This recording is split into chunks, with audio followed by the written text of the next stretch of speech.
हिमाचल पर्वत पर गंधर्वों का एक नगर था जिसमें जीमूतकेतु नामक राजा राज करता था।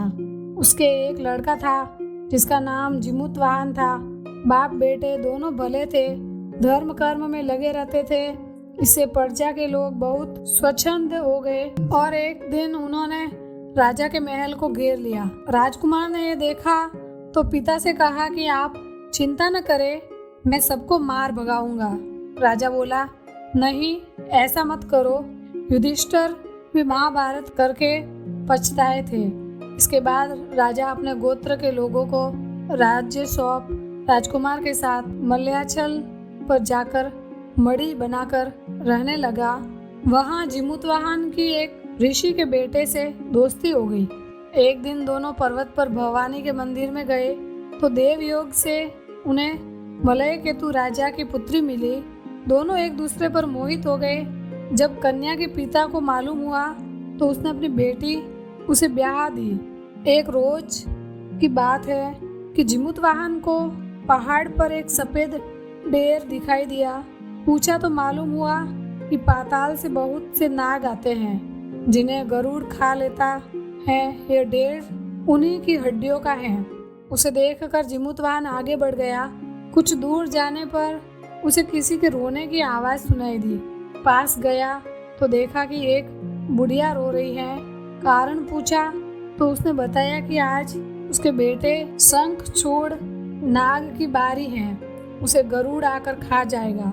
जीमूतवाहन ने कहा, माँ तुम चिंता न करो, मैं उसकी जगह चला जाऊंगा।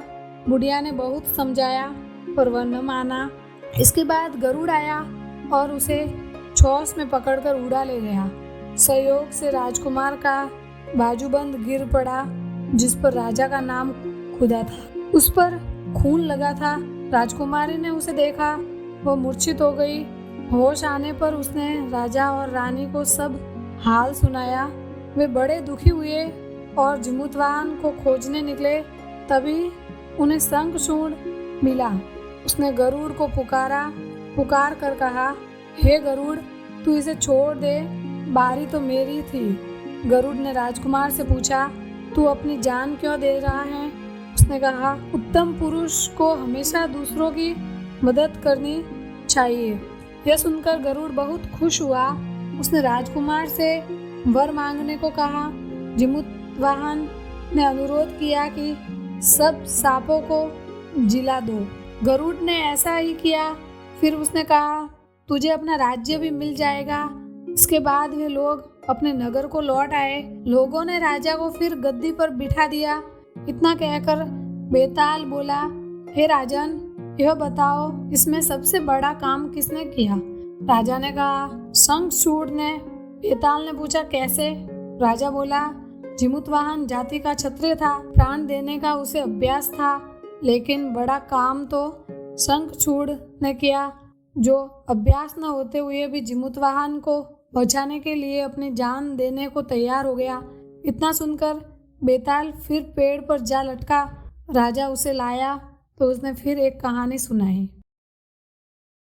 इस वीडियो को लाइक करें, हमारे चैनल को सब्सक्राइब कर बेल आइकन जरूर प्रेस करें।